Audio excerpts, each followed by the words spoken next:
इस कार्यक्रम के पुण्यार्चक हैं मेघराज जी चुक्की देवी गंगवाल की स्मृति में श्रीमान प्रदीप गंगवाल, श्रीमती अंजना गंगवाल, पुत्र एवं पुत्र वधू अंकित, प्रियंका गंगवाल, रोहित, शिल्पी गंगवाल, पौत्री Tanisha Gangwal, Preesha Gangwal, messrs Gangwal construction company, post Dhulian, Murshidabad, Paschim Bangal. Shri Mayank Jain, Shweta Jain, Parv Jain, Prasha Jain, Shravika Jain, Shamli, Uttar प्रदेश।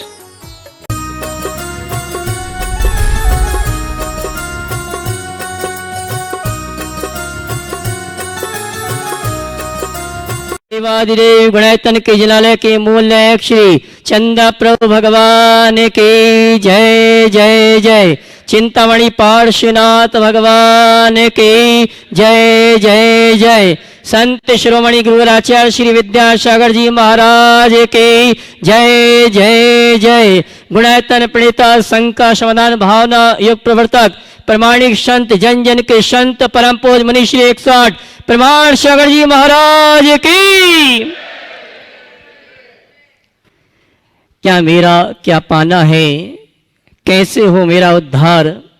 गुणायतन में आओ बंधु, यहाँ हो सत्य का दीदार। तीर्थराज शंबेश्वर की तलहटी में स्थित गुणायतन से हम और आप सायंकालीन संघ का समाधान का कार्यक्रम प्रारंभ करें।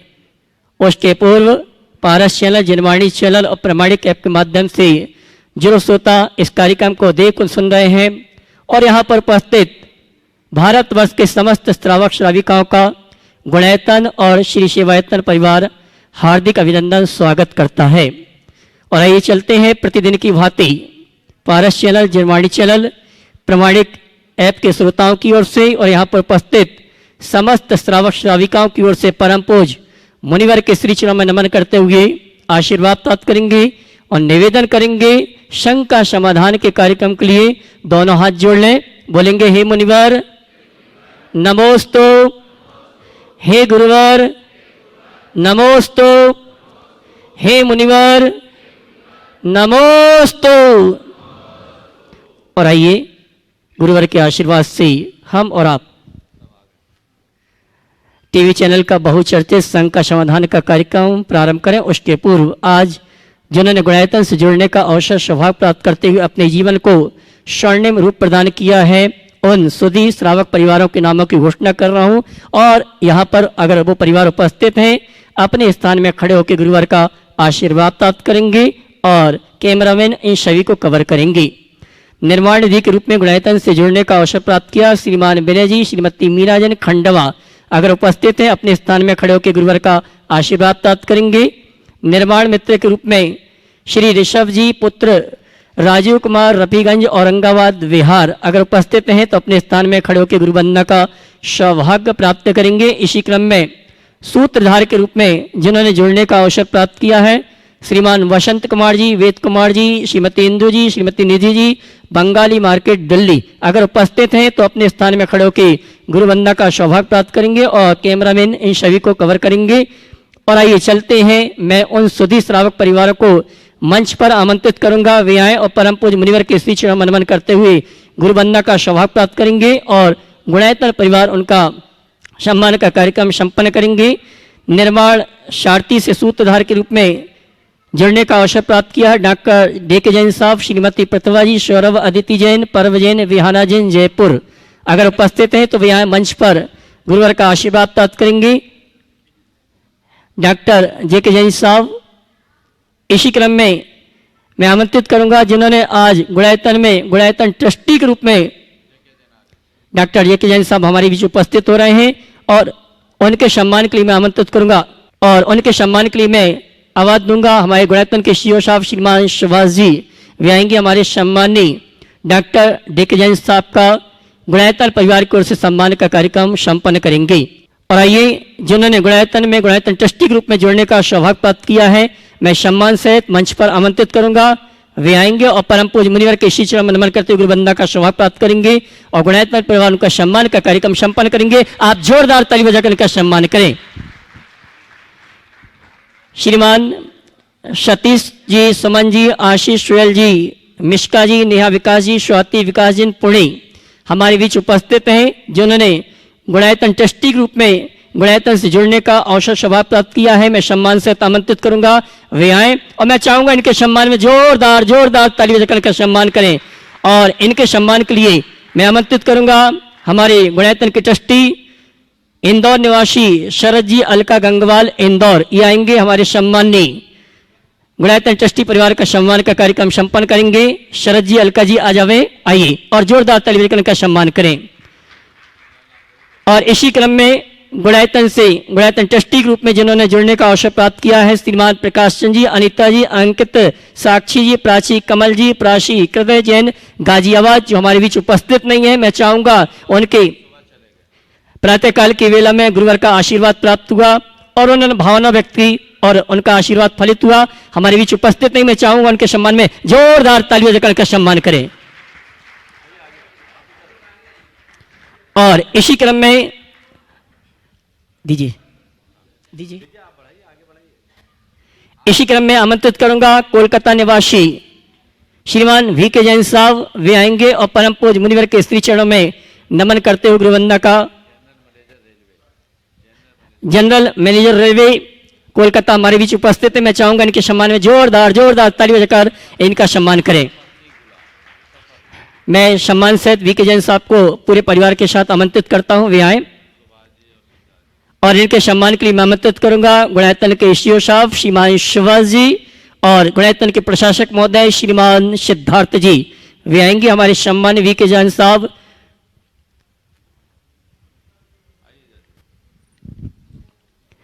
और आइए इसी क्रम में मैं सम्मान सहित आवाज दूंगा जिन्होंने आज आगामी 27 फरवरी से 7 मार्च तक होने वाले महाअनुष्ठान सिद्ध चक्र महामंडल विधान में अपने परिवार की ओर से एक दिन की द्रव्य व्यवस्था में सहयोग प्रदान किया है। Shriman Rajiv ji Seema ji Jaipur, past life therapist, reiki grand master, tarot reader, ये हमारे बीच उपस्थित हैं, मैं सम्मान से आमंत्रित करूंगा राजीव जी सीमा जी को वे आए और परम पूज्य मुनिवर के श्री चरण में नमन करते हुए गुरुवंदना का एक दिन की द्रव्य सामग्री के इन्होंने अपनी ओर से 1,51,000 रुपए की राशि देने की घोषणा की है। जोरदार ताली बजाकर इनका सम्मान करें। और मैं आमंत्रित करूंगा इनके सम्मान के लिए गुणायतन ट्रस्टी श्रीमान सुनील जी, आशा जी रारा, डाल्टनगंज, हे महाराज जी, इनके सम्मान के लिए मैं आमंत्रित करता हूं व्रती श्राविका सुरेखा जे सहाय पुणे, वे आएंगे हमारे सम्मानी श्री राजीव सीमा जी जयपुर, उनका सम्मान का कार्यक्रम संपन्न करेंगे। मैं चाहूंगा इनके सम्मान में जोरदार ताली बजाकर इनका सम्मान करें।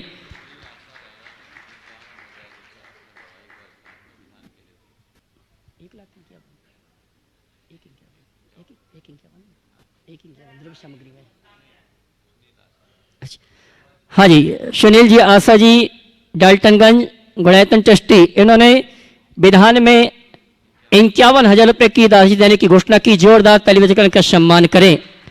इसी क्रम में मैं आमंत्रित करूंगा श्री समेंट में जो अपनी सेवाएं दे रहे थे, आज हमारी उपस्थित हैं श्रीमती संगीता जी, राकेश जी जयपुर, मैं सम्मान से आमंत्रित करूंगा संगीता जी, राकेश जी को वे आए परम पूज्य मुनिवर के श्री चरणों में नमन करते हुए गुरु वंदना का सौभाग्य प्राप्त करेंगे।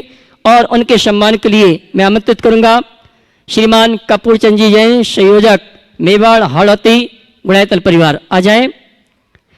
और इसी क्रम में आमंत्रित कर रहा हूं मैं कनाडा से हमारे बीच श्रीमान प्रमोद जी शोभा जी उपस्थित हैं, वे आए परम पूज्य मुनिवर के श्री चरणों में नमन करते गुरु वंदना का सौभाग्य प्राप्त करें।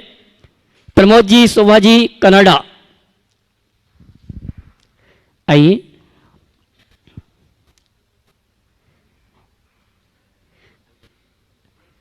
श्रीमान प्रमोद जी शोभा जी हमारे बीच उपस्थित हैं कनाडा से, वे आए परम पूज्य है, क्या बुला लीजिए सीमा।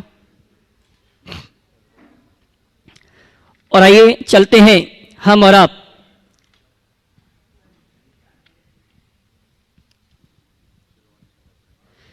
मैं सम्मान सहित आमंत्रित करूंगा श्रीमान संरक्षक श्रीमान राकेश जी मंजू जी ग्वालियर हमारे बीच उपस्थित हैं, वे आए परम पूज्य मुनि श्री के श्री चरणों में नमन करते हुए गुरुवर का आशीर्वाद प्राप्त करेंगे। श्रीमान राकेश जी मंजू जी ग्वालियर, और उनके सम्मान के लिए मैं आमंत्रित करूंगा श्रीमती कीर्तिबेन मेट्रो दिल्ली और उनके साथ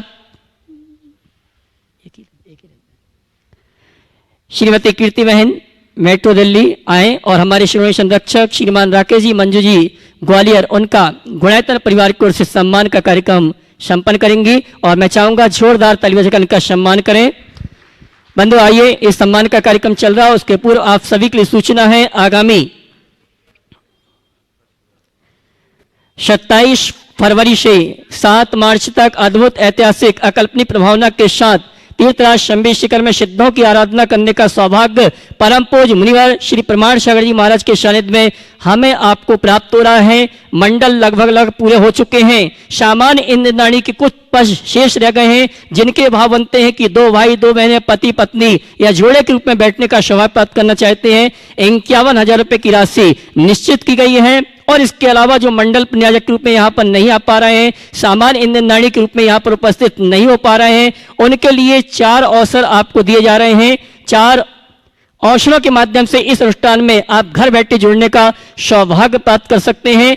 1 दिन की हमारे सामान्य इंद्रदानियों के भोजन व्यवस्था के लिए, 1 दिन की त्यागी व्रती भोजन व्यवस्था में और साथ में 1 दिन की द्रव्य सामग्री के अलावा टीवी चैनल में प्रसारण में आप अपना सहयोग प्रदान करके घर बैठे ये सौभाग्य प्राप्त कर सकते हैं।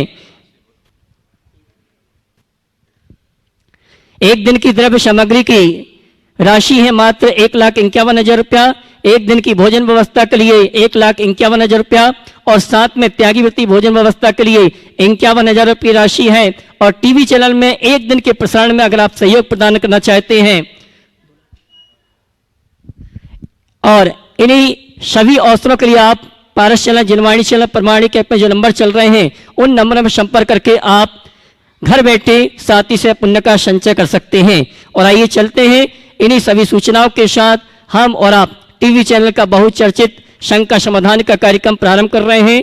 ऑनलाइन शंकाओं के माध्यम से आज के शंका समाधान के कार्यक्रम को प्रारंभ करेंगे। विनौली बागपत से नितिन जी जैन आपके श्री चरणों में नमन करते हुए प्रश्न कर रहे हैं।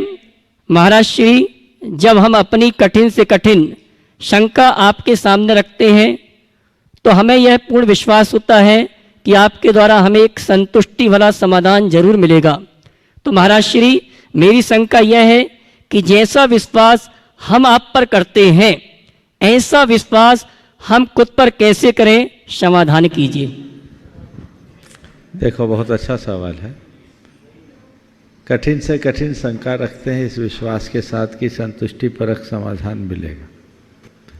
जैसा विश्वास हम आप पर करते खुद पर कैसे करें। जिस दिन तुम्हारे मन की शंका खत्म हो जाएगी और तुम समाधान की स्थिति में आ जाओगे, तुम्हारा भी विश्वास आ जाएगा। क्या बात है। शंका हमारे विश्वास को खंडित करती है और समाधान से विश्वास बढ़ता है। दरअसल समाधान नाम ही विश्वास का है। इसलिए अपने मन की शंकाओं को उतारने की कोशिश कीजिए, निशंक पने को आत्मसात कीजिए, जीवन आगे बढ़ेगा। इंदौर मध्य प्रदेश से इंजीनियर चंद्र कुमार जी जैन आपके श्री चरणों में नमन करते हुए प्रश्न कर रहे हैं। मुनिवर, जिंदगी जीने की क्रियाओं से पल पल में निगोदिया जीवों का घात होता है, इससे कैसा बचा जावे। जब दिन में काम से मुक्त रहता हूँ तो नमोकार मंत्र का स्मरण मन की चेतना में जागृत रहती है और मैं स्मरण करता रहता हूँ, कृपया समाधान कीजिए। देखिए, पल पल जो हो रहा है उस पर हमारा नियंत्रण नहीं, पर हमारे द्वारा ना हो इस पर हमारा नियंत्रण। हमारे चलने फिरने, उठने बैठने, सांस लेने में भी जीवों का विघात होगा। हमारे शरीर में भी जीवों का चयापचय निरंतर होता है, पर उससे हमारा कोई संबंध नहीं, क्योंकि वो सहज उत्पन्न हो रहे हैं, मर रहे हैं। पर हम जब अपने इरादा से, अपने भावों और संकल्पों से जुड़कर किसी के साथ ऐसा करते हैं, तब हम हिंसा के भागीदार बनते हैं। इसलिए अपनी प्रवृत्ति में यथासंभव यत्नाचार का पालन करें ताकि हिंसा जन्य पाप से अपने आप को बचा सके। अंकिता बहन गुड़गांव से आपके श्री चरणों में नमन करते हुए शंका कर रही हैं। गुरुवर, हमें कुछ गलत का एहसास पहले ही होने लगता है, ऐसे समय में हमें क्या करना चाहिए? आपने कहा कि उस व्यक्ति से दूर हो जाओ जो आपसे छल करते हो, लेकिन गुरुवर वो अपने ही हो तो हम क्या करें? देखिए, गलत का एहसास पहले हो जाए तो बहुत अच्छी बात है। अगर गलत का एहसास हो रहा है तो मान के चलिए हम सावधान हो जाएं, या तो उस गलत काम से बच जाएं या उस गलत व्यक्ति से सुरक्षित दूरी बना लें। अब आपने पूछा ऐसा आदमी अपना ही हो तो क्या करें? तो ठीक है, मान करके चले कि आदमी का स्वभाव ठीक नहीं है, इसका व्यवहार ठीक नहीं है, इसके इरादे ठीक नहीं है, और उसमें जितनी संभावना हो एक सुरक्षित दूरी बना लें। और सुरक्षित दूरी बनाने के लिए क्या करें? आपको पता है 2 तार होती हैं, नंगी तारें। तो नंगी तारों से कभी भी स्पार्किंग हो सकता है और वो स्पार्किंग बड़ी दुर्घटना को जन्म दे सकती है, सबको पता है। तो क्या करते हैं? लाइन डालते समय उनका सॉकेट रखते हैं अलग अलग, और वो नंगी तार भी चले तो अलग एक दूरी होती है, ऐसी दूरी कि आंधी तूफान में भी दोनों एक दूसरे से टच ना हो। इसको बोलते हैं सुरक्षित दूरी। अब चल रहा है, तार 2 हैं और दोनों नंगे, इंसुलेशन की कोई गुंजाइश नहीं। अगर इंसुलेशन हो, इंसुलेटेड वायर हो, तो फिर तो कोई सोचना नहीं, एक में 100 चला जाए। लेकिन इंसुलेशन की जहाँ गुंजाइश नहीं है और वहाँ तारों को हमें एक दूसरे के साथ ले जाना है, पावर को आगे प्रवाहित करना है, तो एक ही उपाय है, सुरक्षित दूरी। साथ रह करके भी अलग। ऐसे लोगों की बातों से गुना भाग लगा लो। अब जब तुम्हें लग रहा है कि उससे हम अलग हो ही नहीं सकते, कोई बात नहीं, पर साथ रहकर ऐसी दूरी बना लो कि वहां स्पार्किंग से बचो। नहीं तो शॉर्ट सर्किट में तो दोनों का सर्वनाश है। यहां मोह मत करना, यहां विवेक का उपयोग करना। मोह करके जियोगे सर्वनाश के भागी बनोगे, और विवेक से जियोगे सब कुछ बचा लोगे। ये रास्ता अपनाना चाहिए। और आइए यहाँ पर उपस्थित श्रावक श्राविकाओं की शंका के माध्यम से शंका समाधान के कार्यक्रम को गति प्रदान करेंगे। और प्रथम शंका लेकर आ रहे हैं श्रीमान राजन जी वल्लभगढ़, उसके बाद तैयार रहेंगे औरंगाबाद निवासी श्रीमान वर्धमान जी पांडे। नमोस्तु महर्षि, नमोस्तु महर्षि, नमोस्तु महर्षि। महर्षि, आज मैं जब वंदना कर रहा था तब एक इष्टोपदेश का श्लोक ध्यान में आया, यह जीवस्योपकाराय तद्देहस्योपकाराय, यह देहस्योपकाराय तज्जीवस्योपकाराय। अब बच्चे इससे विपरीत चलते हैं, वो इसको नहीं मानते, तो उनको कैसे समझाए ताकि वो धर्म में आगे बढ़े? देखिए, बहुत अच्छा आपको श्लोक याद आया, थोड़ा संशोधित कर लेना। यद जीवस उपकाराय तद देहस अपकारकम, यद देहस उपकाराय तद जीवस अपकारकम। जो शरीर के लिए उपकारक है वो आत्मा के लिए अपकारक है, और जो आत्मा का उपकारक है वो शरीर के लिए उपकारक है। शरीर के लिए, शरीर की सेवा करोगे आत्मा का हित होगा, और आत्मा की तरफ दृष्टि रखोगे तो थोड़ा बहुत शरीर का कष्ट सहना पड़ेगा।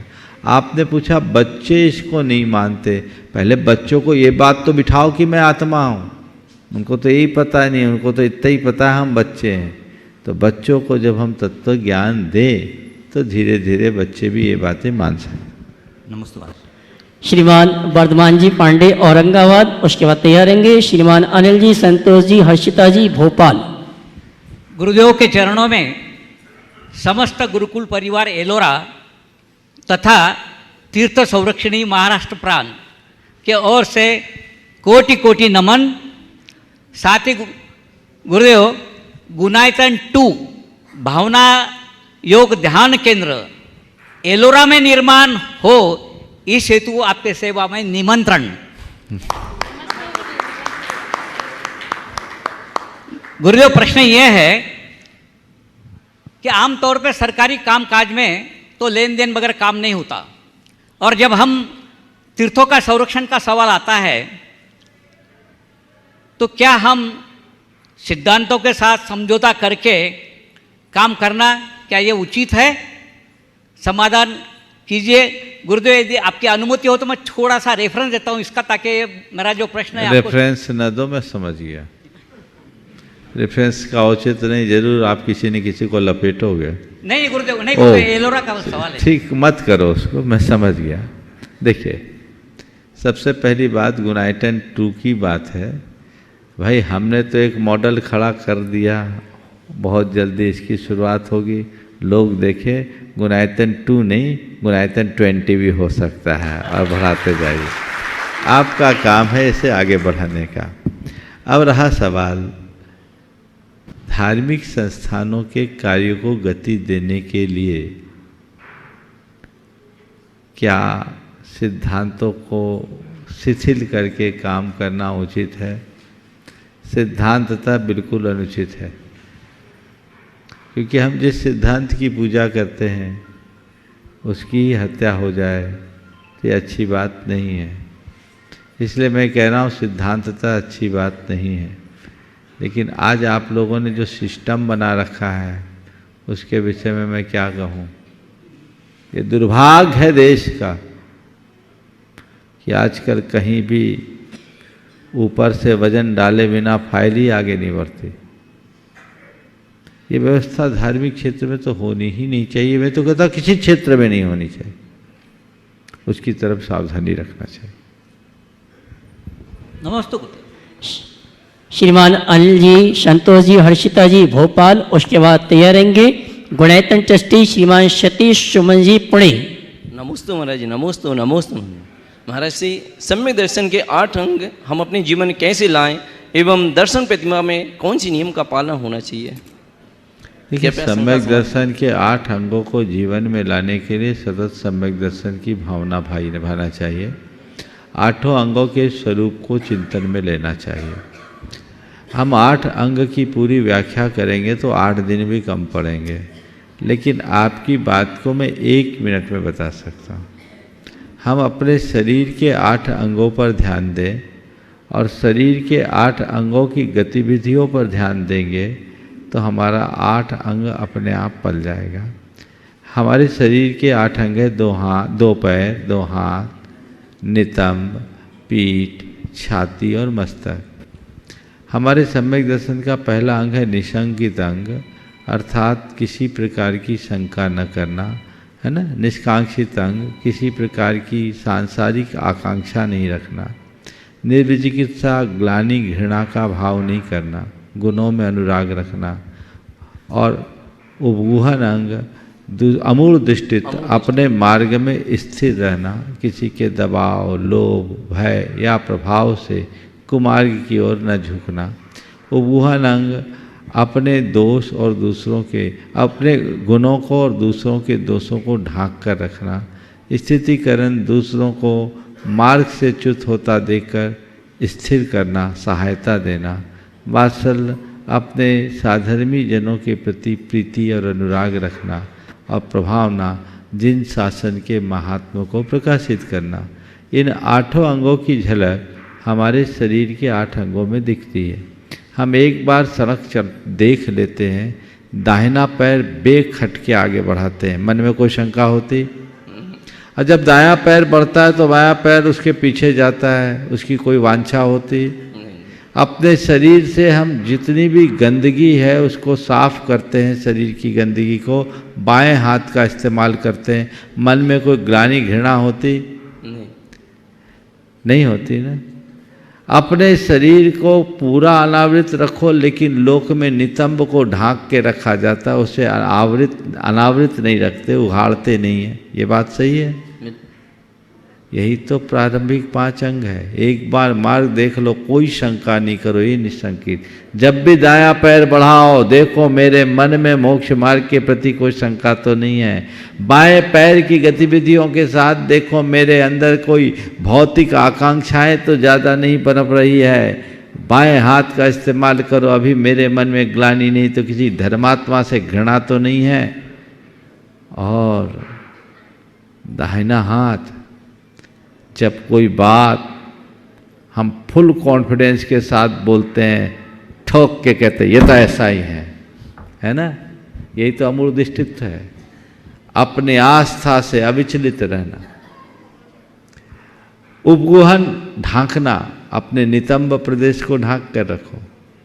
स्थितिकरण, वजनदार वस्तु को लेके जाना हो तो पीठ पर लाद ले। पीठ पर हर प्राणी अपने से 2.5 गुना वजन ले जा सकता है। तो कोई अगर गिर रहा है, अपने पीठ की तरह उसको संभाल लो। और वात्सल्य का प्रतीक है हृदय।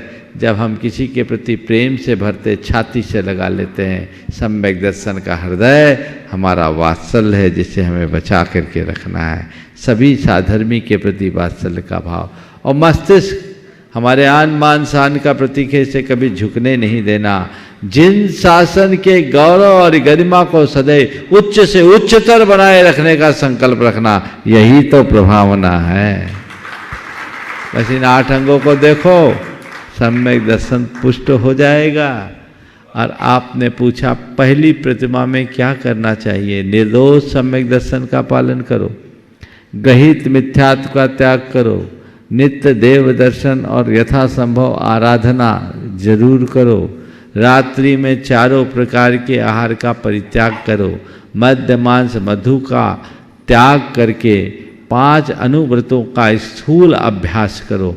ये प्रारंभिक नियम है दर्शन प्रतिमा के। नमस्ते महाराज। श्रीमान सतीश जी, सुमन जी गुणायतन ट्रस्टी पुणे, उसके बाद तैयार रहेंगे अनिल जी गाजियाबाद अपने सभी तीर्थयात्रियों के साथ। महाराज जी नमोस्तु नमोस्तु नमोस्तु। बोलिए। महाराज जी मेरी शंका है मेडिटेशन के संदर्भ में कि जब वो जिस तरह ब्रह्मकारीज वाला मेडिटेशन करते हैं तो एक बिंदु होता है, एक लो होती है, उसके ऊपर हम कंसंट्रेट करते हैं। तो अपने धर्म के अंदर अगर हमको मेडिटेशन करना है, अपने माइंड को स्थिर करना है, तो कहाँ हम लोग अपने को 24 तीर्थंकर भगवान जहाँ हम पूजा करते हैं उनकी प्रतिमा को हम लोग ध्यान में रखें या किया जाए इसको? पहले तो मैं चाहूँगा एक बार जोरदार करतल ध्वनि से सतीश जी का अभिनंदन करें। ये आज सुबह आए और जब आए पुणे से तो इन्होंने कहा महाराज मेरे बेटे ने मुझसे लंदन से कहकर भेजा है कि आप शिखर जी जाओ, गुणायतन जाओ और आपको ट्रस्टी बन करके आना है। वो लंदन में ट्रस्टी है, वहाँ मंदिर बन रहा, उसमें जुड़े हैं। ये एक अच्छी भावना जहाँ पुत्र अपने पिता को प्रेरित करता है, बहुत शुभ लक्षण है। मैं सतीश जी और उनके बेटे आशीष को भी आशीर्वाद देता हूँ, ऐसे ही लगे रहे। आपने पूछा ध्यान कैसे करें? ध्यान की अनेक प्रक्रियाएं हैं। ये जितनी भी ध्यान की प्रक्रिया की जाती है वो मूलतः धारणा है। जो हम एक प्रकार की कल्पना के साथ जीते हैं वो धारणा है। सच्चे अर्थों में ध्यान क्या है? ध्यान में क्या करें? लोग बोलते हैं, मैं कहता हूँ ध्यान में कुछ किया नहीं जाता, और जहाँ कुछ किया जाता है वो ध्यान नहीं होता। ध्यान में किया नहीं जाता, ध्यान को जिया जाता है। ध्यान में क्या करें? कुछ मत करें। क्या करें? सहज बैठ जाओ, सहज बैठ जाओ। न कोई चिंतन करो, न कोई चर्चा करो, न कोई चेष्टा करो। माँ चिट्ठ माँ जंप माँ चित्त किमिजेन होई थिरो अपापम मिरवो इनमेव हवे परम ध्यानम। कोई चेष्टा मत करो, कोई चर्चा मत करो और कोई चिंतन मत करो। आत्मा को आत्मा में स्थिर रखो, मात्र जानो और देखो, यही परम ध्यान है। जब तक कर्तृत्व है तब तक ध्यान नहीं। इसलिए मैं अपने वाक्य को दोहरा रहा हूं। ध्यान में कुछ किया नहीं जाता, जिया जाता है। क्या जाता है? ध्यान में जियो। हम लोग जीते नहीं है, करते हैं। कर्तृत्व के संस्कार हम में इतने प्रबल है। ये परम ध्यान है। पर महाराज वो तो होता नहीं, कुछ ना कुछ तो चलता रहता है। तो उसके लिए एक अभ्यास है। वो क्या है? मा मुझ मारझ मादुस्सा इठ निथ अथेसु थिरमिच्छम जय चित्तम थिरमिच्छ जय चित्तम विचित्त ध्यान प्रसिद्धि। तुम अपने चित्त को विचित्र विशिष्ट ध्यान की सिद्धि के लिए स्थिर करना चाहते हो तो इष्ट अनिष्ट पदार्थों में राग देश मोह मत करो। ये राग द्वेष मोह हमारे चित्त को चंचल बनाता है, उससे कर्तृत्व के संस्कार उभरते हैं। तो असल ध्यान तो ये है। अभी जितनी भी बातें आज ध्यान के नाम पर बताई जाती है, सच्चे अर्थों में देखा जाए तो उनका जैन साधना से सीधा संबंध है ही नहीं, सब कॉपी पेस्ट है। इसलिए मैं आपको एक सॉल्यूशन देता हूं। जो ध्यान तक पहुंचना चाहते हैं वो बात की स्थिति है, पहले भावना में आइए, नियमित भावना योग कीजिए। शुद्धोहम, बुद्धोहम, निरंजनोहम, शाश्वतोहम, सहजोहम, सोहम। इसको घोटिए, अनुभव कीजिए। मैं ऐसा हूं, ऐसा अनुभवन में आने लगेगा तो एक अवस्था ऐसी आएगी कि ध्यान करने की जरूरत नहीं है, आप 24 घंटे ध्यान में रहोगे। अभ्यास चाहिए। भावना योग कुछ दिन कीजिए, फिर मुझसे बताइए क्या अनुभव है। बहुत बहुत आशीर्वाद। श्रीमान अनिल जी गाजियाबाद के सभी यात्रियों के साथ, उसके बाद गुणायतन ट्रस्टी व्रती श्राविका सुरेखा जी शाह पुणे। महाराज श्री नमोस्तु नमोस्तु नमोस्तु। महाराज श्री एक शंका है कि महाराज श्री केसलोच करते हैं तो वह तप में आता है या एक जीव हिंसा में आता है? केसलोच जैन मुनियों का मूल गुण, मूल गुण है। ये एक उनकी त्याग तपस्या के अंतर्गत आता है, हिंसा नहीं। केसलोच को हम हिंसा तब करते हैं जब कोई जबरदस्ती हमारे बाल खींचता और हम रोते हैं, या हम अपने आप को पीड़ा देने के लिए केसलोच करें, तो हम हिंसा मान सकते। केसलोच करने वाले मुनि स्वेच्छा से केसलोच करते हैं, वो खुद को पीड़ा देने के लिए नहीं, भविष्य में कोई कीड़ा उत्पन्न ना हो जाए और उसे पीड़ा ना पहुंचे इसलिए करते। भावना रक्षा की है, न कि हिंसा की। समझ गए? वो पीड़ा देने के लिए नहीं, पीड़ा सहने की सामर्थ्य को विकसित करने के लिए करते हैं, इसलिए एक तपस्या। गुणायतन ट्रस्टी व्रती श्राविका सुरेखा जी शाह पुणे। उसके बाद श्रद्धालु परिवार संघ साहेदरा दिल्ली से श्रीमान प्रवीण जी जैन अपने सभी यात्रियों के साथ। नमस्तु महाराज जी, नमस्तु। मेरा और मेरे परिवार से तरह से कोटि कोटि नमस्तु। महाराज जी, मैं सामयिक करती हूँ और भावनायुक्त करती हूँ। मुझे एक प्रश्न पड़ता है कि मन का संताप मिटे, अंतर उज्ज्वल होए, कौन सा अंतर, ये मुझे मालूम नहीं है। और मैं जब सामयिक करती हूँ तो पंच परमेष्ठी का चिंतन करती हूँ, तो मैं सबको, लेकिन उपाध्याय परमेष्ठी का कैसा करेगा? जब अरंत का चिंतन करें तो अरंत सामने आते हैं, 24 तीर्थंकर। जब सिद्ध का चिंतन करते तो सिद्ध सामने आते हैं। आचार्य चिंतन कर तो आचार्य अपने विद्यासागर सामने आते हैं। और उपाध्याय परमेश्वर जब मैं चिंतन करूँगी तो मुझे ऐसा लगता है, गुणों का तो करती हूँ लेकिन सामने कौन सा लाए। साधु परमेश्वर का चिंतन करती हूँ, साधु सब आपके सामने में आते हैं, तो उपाध्याय का कौन सामने? पहली बात तो मन का सब संताप मिटे अरु अंतर उज्जवल हो, यानी हमारा चित्त उज्जवल हो जाए, हमारे अंदर में पवित्रता आ जाए, मन का सारा संताप दूर हो जाए, ये भावना है। और आपने पूछा उपाध्याय परमेष्ठी का ध्यान करते समय किनका चिंतन करें? अरे मैं तो कहता हूँ आचार्य महाराज का चिंतन करो। वो आचार्य भी हैं, उपाध्याय भी हैं और साधु भी हैं, 3 in 1 है। समझ गए? तो उनका ध्यान करने में सबका ध्यान हो जाए। नमस्ते। श्रद्धालु परिवार संघ साहेदरा दिल्ली से श्रीमान प्रवीण जी जैन, जिन्होंने अपनी शादी की 31वीं सालगिरह पर 51 यात्रियों को तीर्थराज शंभे शिखर में दर्शन कराने के लिए लेके आए। जोरदार इनके लिए ताली बजाकर इनका सम्मान करें। और इसके बाद तैयार रहेंगी श्रीमती माया अमरजी जैन भोपाल। नमोस्तु नमोस्तु नमोस्तु गुरुदेव। महाराज श्री, मेरी एक शंका है, इसका समाधान करने की कृपा करें। सुना गया है कि शास्त्र जी की स्थापना मंगलवार को और समापन शनिवार को करना चाहिए, क्या यह सत्य है? अगर ज्योतिष के नियम से करो तो सत्य है, पर लकीर के फकीर मत बनो।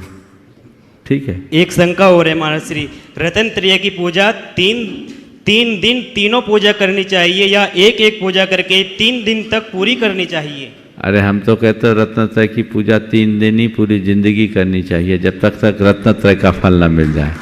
अपनी सुविधा से आप एक एक दिन करें तो बुराई नहीं। हो गया? चलिए बस एक ही। श्रीमती माया जी अमर परिवार से भोपाल, उसके बाद तैयार रहेंगी श्रीमती सरिता सेठी सुधा जी हजारीबाग। नमोस्तु महाराज श्री, नमोस्तु महाराज श्री, नमोस्तु महाराज श्री। महाराज श्री, हम घर में पेड़ पौधे लगाते हैं, पर जब वो घने हो जाते हैं तो हमें उनकी शाखाएं काटनी पड़ती हैं, तो हमें क्या पाप पड़ता है, और यदि ऐसा है तो हमें क्या करना चाहिए? देखो, ये आरंभी हिंसा की श्रेणी में आते हैं, तत्संबंधी पाप के भागी तो होंगे ही।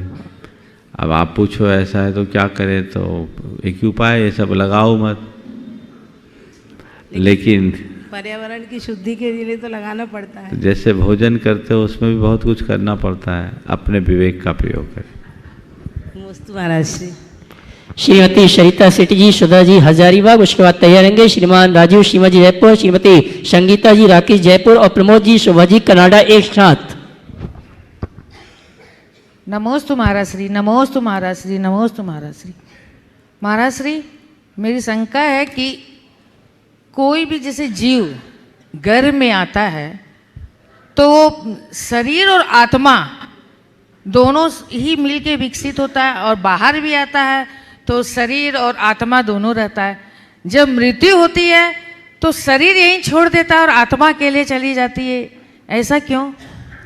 देखो, इस विषय को थोड़ा समझो। जब जीव की उत्पत्ति होती है, जिसे हम जन्म कहते हैं, वो पेट से निकलते समय नहीं होता। योनि स्थान में पहुंचने का नाम जन्म। उस घड़ी शरीर नहीं होता, आत्मा होती है। वो अपने कार्बन शरीर, जिसे हम संस्कार शरीर कहते हैं, उनके माध्यम से वहाँ पहुँचता है।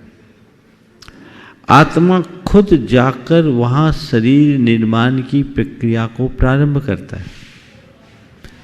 शरीर निर्माण की इस प्रक्रिया के प्रारंभ में आत्मा कुछ विशिष्ट प्रकार की भौतिक शक्तियों को प्राप्त करता है, जिसमें परमाणुओं को ग्रहण करके अपने अनुकूल बनाना, उससे शरीर की संरचना करना, उससे इंद्रियों को की संरचना करने में श्वास प्रश्वास ग्रहण करने की शक्ति, बोलने की शक्ति और सोचने की शक्ति, ये 6 प्रकार की शक्तियों को, जिसे शास्त्रीय भाषा में पर्याप्ति कहते हैं, इन भौतिक शक्तियों को प्राप्त करता है। इन शक्तियों को प्राप्त करने के बाद वो जीवन भर जीवनोपयोगी सामग्री को जुटाने में समर्थ हो जाता है। कुछ मिनटों में ये काम होता है, फिर धीरे धीरे शरीर का विकास होना शुरू होता है। जिसे हम विज्ञान की भाषा में कहें तो जेनेटिक सिस्टम की शुरुआत होती है। जीन्स, क्रोमोसोम्स डेवलप होते हैं और वो फिर धीरे धीरे बढ़ना शुरू होता है, और 9 महीना में परिपूर्ण अंग और अवयव से संपन्न होकर उस बच्चे का जन्म होता है। तो ऐसा नहीं है कि शरीर लेके कोई आया, शरीर बनाता है। तो जन्म के बाद शरीर की संरचना होती है और मृत्यु के साथ शरीर छूटता है। हम लोग लोक भाषा में कहते हैं शरीर का संबंध जन्म से मरण तक है, क्योंकि हमारी दृष्टि में जन्म माँ के पेट से निकलने को हम मानते हैं, पर ये असल जन्म जब था तो ये स्थूल शरीर नहीं था, ये जीव खुद शरीर बनाता है, ऐसा समझ। नमस्ते महाराज श्री। श्रीमान राजीव जी, राकेश जी, प्रमोद जी जयपुर कनाडा, उसके बाद तैयार रहेंगे। सम्मान से आवाज दूंगा ब्रह्मचारी विनोद जी शास्त्री आधार ताल जबलपुर। नमोस्तु गुरुदेव, नमोस्तु गुरुदेव, नमोस्तु गुरुदेव। महाराज जी, एक क्वेश्चन की एक शंका थी कि रिटायरमेंट के बाद में आदमी को अपना समय कैसे व्यतीत करना चाहिए जिससे अपने धर्म के साथ साथ अपने खुद का भी उद्धार कर सके। रिटायरमेंट के बाद व्यक्ति को वानप्रस्थी जीवन जीना चाहिए। घर परिवार में रहते हुए भी न रहने जैसा होना चाहिए। रिटायरमेंट को सेवानिवृत्ति कहते हैं। हम कहते हैं सेवानिवृत्ति का मतलब सेवा से निवृत्ति नहीं, सेवा के लिए निवृत्ति। अब अपने को बाकी व्यापारिक, पारिवारिक अथवा कार्यालयीन दायित्वों से मुक्त करके पारमार्थिक क्षेत्र में नियोजित करना चाहिए। पूजा पाठ, प्रभु भक्ति, स्मरण, चिंतन, स्वाध्याय, सत्संग के साथ लोकोपकारी के कार्य में जितनी सहभागिता दे सके देने की कोशिश करनी चाहिए। और यदि संभव हो, अवसर मिले तो किसी पारमार्थिक कार्य की या तो साधना के मार्ग में लग जाओ, और यदि साधना के मार्ग में लगने की क्षमता नहीं है तो किसी पारमार्थिक संस्थान से संबद्ध होकर अपना अधिकतम समय इसे अपना कर्म मान करके कर लो, अपना धर्म मान करके कर लो, साथ से पुण्य का बंध हो। और साथ साथ अपनी साधना को प्रखर बनाओ ताकि अंत समाधि पूर्वक हो सके। एक प्रश्न और था महाराज जी। एक ही, अच्छा बोलिए, चलिए। अभी ऊपर जब वंदना करी तो 20 तीर्थंकरों का वहाँ पे सबके चरण बने हुए हैं, तो बाकी 4 जो वहाँ से निर्माण नहीं हुआ उनके चरण का औचित्य मतलब वो हम लोग हैं बनिया, आए हैं तो चलो उनको भी निपटा लो, स्वभाव वंदना कर लो। तो 20 तो हुए, 4 भी हो जाए, क्योंकि अपवाद स्वरूप 4 नहीं हुए, होना तो उनको भी था, तो ये बना दिया गया। ठीक है। और ये बाद में बने, शुरू से ये नहीं थे। शुरू से 20 टोंक के 20 और एक गंधर टोंक 21 ही थे। दिगंबर समाज हमेशा इन 21 टोंकों को ही बोलती है, यद्यपि चरण सब दिगंबर है, ये टोंक बाद में बनाए गए। ब्रह्मचारी विनोद जी शास्त्री, आधारताल, जबलपुर। उसके बाद सम्मान सहित आवाज दूंगा गुणायतन के श्रोमणी संरक्षक सीए श्रीमान राकेश जी, मंजू जी, ग्वालियर। नमोस्तु नमोस्तु महाराज जी। ये समाधि तंत्र महाराज जी 3 प्रकार के आग्रह आते हैं, तो आग्रह से क्या लेना है समझ में कम आता है। समय आग्रह, जाति आग्रह, लिंग आग्रह और समय आग्रह। जाति आग्रह, लिंग आग्रह और समय आग्रह, इसका अर्थ क्या है? बहुत अच्छा सवाल है। अपनी जाति का आग्रह रखना यानी जातीयता का भाव रखना, ये जाति आग्रह।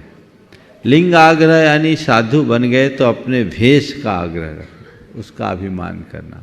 और समय आग्रह यानी अपने शास्त्र का आग्रह करना। ये एक प्रकार के सांप्रदायिक अभिनिवेश है, ये भी मोक्ष मार्ग में बाधक है। समय से मतलब जैसे कोई समय सार का, समय नहीं, आगम।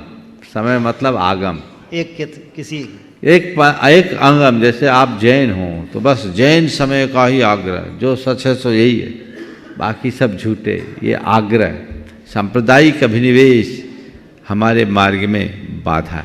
नमस्ते। श्रोमणी संरक्षक गुणायतन परिवार, श्री श्रीमान राकेश जी, श्रीमती मंजू जी, ग्वालियर। उसके बाद सम्मान से आवाज दूंगा श्रीमान वी के जैन साहब, कोलकाता। ओम। हमारे गुरुवर गुरु भगवान मुनि श्री के श्री चरणों में मेरे व मेरे परिवार की तरफ से कोटि कोटि नमन, कोटि कोटि नमन। हे गुरुवर, हमारे घर के पास भी मंदिर है और हमारे पास भी मंदिर है, तो गुरुदेव हमारे हित के लिए हमें मंदिर जाना चाहिए कि घर पर ही दर्शन करना चाहिए? घर तो के पास भी मंदिर है और घर में ही मंदिर है, ऐसा बोल रहे हैं? जी महाराज जी। देखिए, घर में जो भी मंदिर है वहाँ पूजा पाठ तो करो, पर मंदिर तो मंदिर ही है। जो पवित्रता मंदिर में हो घर में नहीं होगी। घर में भगवान भले हो जाए पर घर में मंदिर नहीं रह पाता। क्यों? मंदिर किसको बोलते हैं? जहाँ हमारा मन दीक्षित रहे उसका नाम मंदिर है। मंदिर, मन दीक्षित रहे उसका नाम मंदिर है। बोलो, घर जैसी विशुद्धि, मंदिर जैसी विशुद्धि घर में होती है क्या?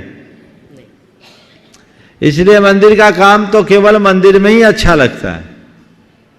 मंदिर के काम को मंदिर में करो और घर के काम को घर में करो।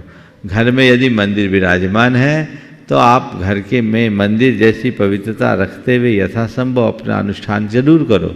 लेकिन अब हमने घर में कर लिया तो मंदिर को भूल जाना ठीक नहीं, क्योंकि घर घर करे रहता है। अपने मन के घर को ठीक बनाने के लिए हमें प्रभु के घर में जाना जरूरी है। इसलिए प्रभु के दरबार में जाकर अपने मन को संस्कारित करें। महाराज जी, एक मतलब सूतक पातक में मोबाइल से हम पढ़ सकते हैं या नहीं? अब मोबाइल से आप जो पढ़ रहे हैं उसे शास्त्र मान करके पढ़ रहे हैं कि केवल डेटा मान कर? देखिए, मैं कई बार बोल चुका, आप जिस मोबाइल का उपयोग करते हैं उसमें सारे ग्रंथ डाउनलोड किए हुए हैं। अब वो मोबाइल अगर ग्रंथ समेत है तो क्या वो डिजिटल जिनवानी नहीं कहलाएगी? कहलाएगी कि नहीं कहलाएगी? और उस डिजिटल जिनवानी की विनय होनी चाहिए कि नहीं? होनी चाहिए। मोबाइल से क्या उसकी विनय होती है? मुंह में लगाते हो, कान में लगाते हो और हर अवस्था में अपने पास रखते हो, है ना? तो एक सलाह दूं, जी महाराज। ऐसे ही लोग एक एक दो दो मोबाइल रखते हैं। एक डिवाइस केवल धर्म कार्य के लिए, जिससे हमें किसी से बात नहीं करना, अध्ययन अध्यापन के कार्य के लिए जिनवानी, और उसको जिनवानी की भांति रखो। मेरी राय में अशुद्ध अवस्था में अगर मोबाइल से भी जिनवानी पढ़ते हो तो जिनवानी है भी किसी भी फॉर्म में हो, हमें उसकी विनय करनी ही चाहिए। पहले ताड़पत्रों में था, फिर छापा कागजों में आया, अब पुस्तकों में आया, हमने विनय किया, अब डिजिटल हो गया। समय का परिवर्तन है, अच्छा है। एक दृष्टि से देखा जाए तो इतने सारे ग्रंथ रखने की जगह एक चिप में सब कुछ है, तो उसकी एक अलग डिवाइस हो और वो जिनवानी के रूप में हो, आप उसकी विनय करो। मैं एक बात आप सबसे कहता हूँ, जिनवानी के अध्ययन से जितना लाभ होता है उससे अनंत गुना लाभ उसके विनय से प्राप्त होता है। इस बात को ध्यान रखें, इसलिए जिनवानी की विनय का ध्यान रखें। नमोस्तु। श्रीमान वी.के. जैन साहब कोलकाता, उसके बाद तैयारेंगे श्रीमती अर्चना रविकिरण जी तुलजापुर महाराष्ट्र। सपत्नी को महाराज श्री के चरणों में नमोस्तु नमोस्तु नमोस्तु। मेरा क्वेश्चन बहुत ही आसान सा है महाराज श्री, मैं पहले भी एक दो बार पूछ चुका हूँ लेकिन फिर थोड़ा सा कंफ्यूज हो जाता हूँ कि श्रावक के नियम क्या हैं, और जैसे मैं सर्विस क्लास में हूँ उसको कैसे निर्वाह कर सकता हूँ, क्योंकि कई बार काफ़ी व्यस्त हो जाते हैं तो ऐसा लगता है कि मैं करना चाहता हूँ लेकिन कर नहीं पाता हूँ। देखिए, पहले तो मैं चाहूँगा एक बार वी.के. जैन साहब का जोरदार करतब से अभिनंदन करें। ये रेलवे के एक बड़े अधिकारी हैं और इनके रहने से बहुतों के रेलवे संबंधी परेशानियां दूर हो जाती। धन्यवाद। हाँ, और इनके भ्राता महाराष्ट्र कैडर के IAS ऑफिसर भी हैं, पराग जैन, बहुत, और इन सब के साथ एक अच्छे धार्मिक श्रावक हैं, ये सबसे बड़ी बात है। आपने पूछा है, एक बार जोरदार करता ध्वनि तो कर दीजिए। हाँ, आपने पूछा है कि श्रावक के क्या नियम होने चाहिए। देखिए, श्रावक के कई स्तर हैं, पर मिनिमम मध्य मांस मधु का त्यागी होना चाहिए और पंच उदंबर फलों का त्याग होना चाहिए। पंच उदंबर फलों का सेवन तो आजकल चलन में नहीं है, बड़ पीपल पाकर उमर कटुमर लोग नाम भी नहीं जानते, लेकिन मद्य मांस और मधु इनका प्रत्यक्ष अप्रत्यक्ष सेवन होने लगा है, जिसे हमें प्रतिज्ञा पूर्वक छोड़ना चाहिए। ये श्रावक पने पर कलंक है, मिनिमम इतना। फिर और जो क्रियाएं हैं वो व्यक्ति अपने अवसर और अनुकूलता के अनुरूप करे। आप सर्विस वाले लोगों के लिए बहुत सारी बाधाएं होती है, हो सकता है कई लोगों के तो 24/7 की ड्यूटी होती है, फुर्सत नहीं रहते। जिनके अगर ड्यूटी आवर्स निश्चित है, वे अपनी धार्मिक क्रियाओं के लिए अपनी प्राथमिकता बनाकर समयानुरूप व्यवस्था करें। जिनकी ड्यूटी आवर्स फिक्स नहीं है, वे जब मौका मिल जाए धार्मिक क्रियाएं कर लें। समझ गए? तो व्यक्ति को अपने प्रोफेशन के अनुरूप धर्म करना चाहिए। और एक सलाह मैं और दूंगा, अपने प्रोफेशन के धर्म को कभी भूलना नहीं चाहिए। प्रोफेशन के अनुरूप धर्म करो और प्रोफेशन के धर्म को मत भूलो। जैसे आप रेलवे में हो तो आपका पहला धर्म अपने कर्तव्य के पालन के साथ रेलवे की हितों की रक्षा करना। जी महाराज। अगर आप उसकी उपेक्षा करते हो तो ये अधर्म है। इन बातों को ध्यान में रखो और आप जैसे लोगों से करता हूँ, आजकल तो शनिवार रविवार छुट्टी रहती होगी शायद आप लोगों की, तो वीक डेज में धर्म नहीं कर सको तो वीकेंड में कर लो और हफ्ता भर की खुराक ले लो, अपने बैटरी को चार्ज रखो और अपना काम कर लो। धन्यवाद महर्षि, धन्यवाद। श्रीमती अर्चना रविकरण तुलजापुर महाराष्ट्र, उसके बाद तैयार रहेंगी श्रीमती संगीता जी जालना महाराष्ट्र। नमस्तु गुरुदेव, नमस्तु नमस्तु नमस्तु। मेरा यह प्रश्न है कि कर्तव्यों को निभाते हुए निज में कैसे रमे? कर्तव्य को निभाते हुए निज में कैसे रमे? बस कर्तव्य को केवल कर्तव्य मानो, उसे अपना कर्तृत्व मत समझो, इसी में सब काम हो जाएगा। नमस्ते। श्रीमती संगीता जी जालना।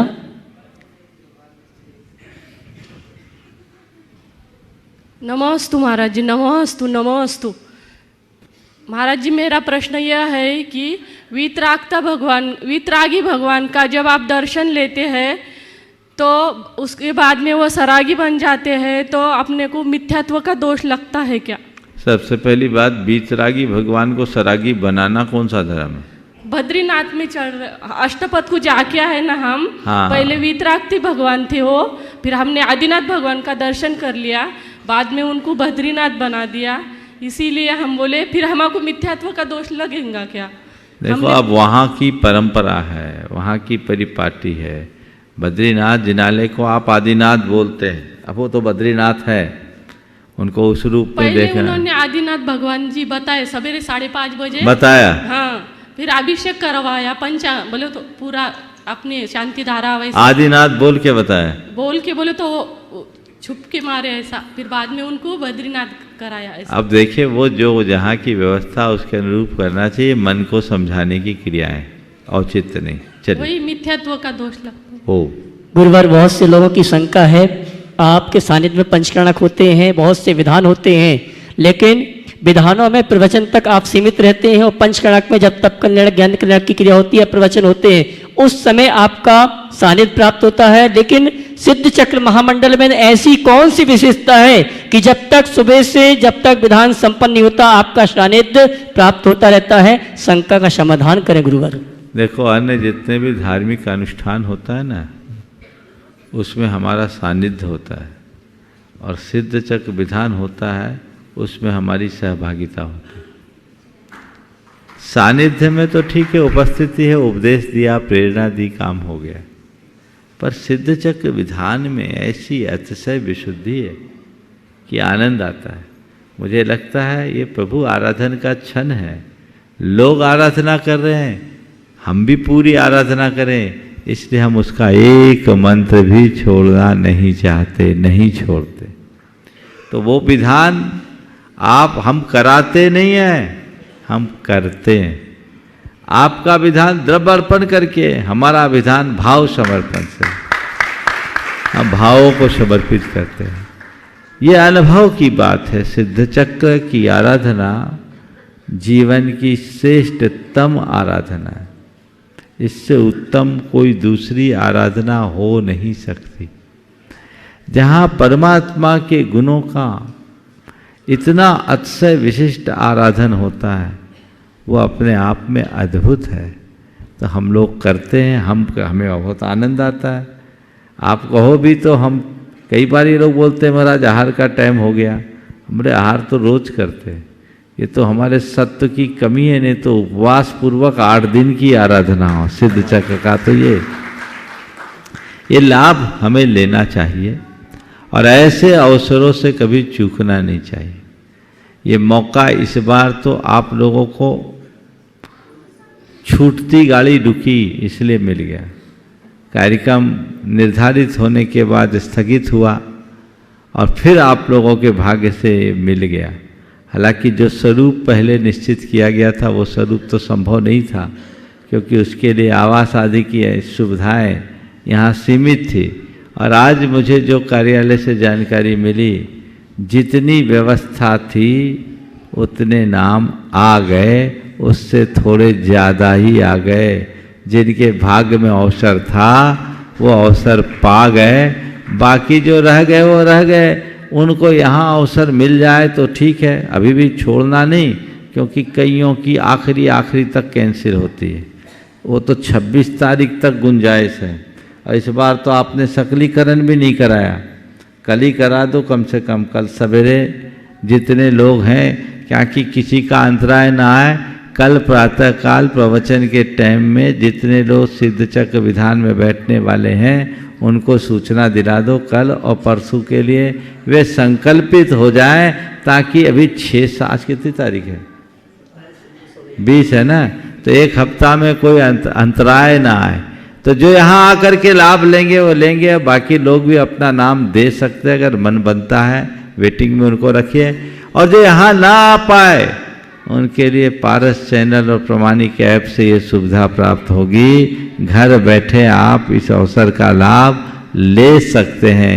हमारे यहाँ कृत कारित अनुमोदना में जो मिले वो कर सकते हैं। ऐसे भी अष्टानिका के दिनों में पूरे देश के लगभग सभी जिनालियों में आराधना होती है, सिद्ध चक्र की आराधना होती है, कहीं नंदीश्वर की आराधना होती है। आप ऐसी ही आराधना करें। यहाँ जो आप पाएंगे वो भाग्यशाली हैं, नहीं भी आ पाए तो हम 8 दिन सिद्धों के दरबार में अपने आप को समर्पित करें, जिससे जीवन का उत्थान हो सके। समय हो गया, यहीं पर विराम। बोलिए परम पूज्य आचार्य गुरुवर श्री विद्यासागर। जय जय जय। बोलिए परम पूज्य मुनि श्री 108 प्रमाण।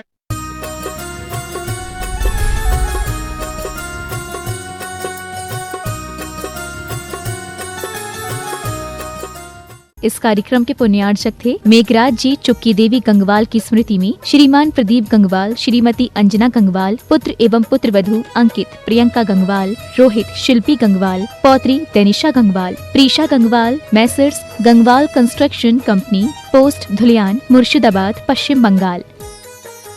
श्री मयंक जैन, श्वेता जैन, पर्व जैन, प्रशा जैन, श्राविका जैन, शामली उत्तर प्रदेश।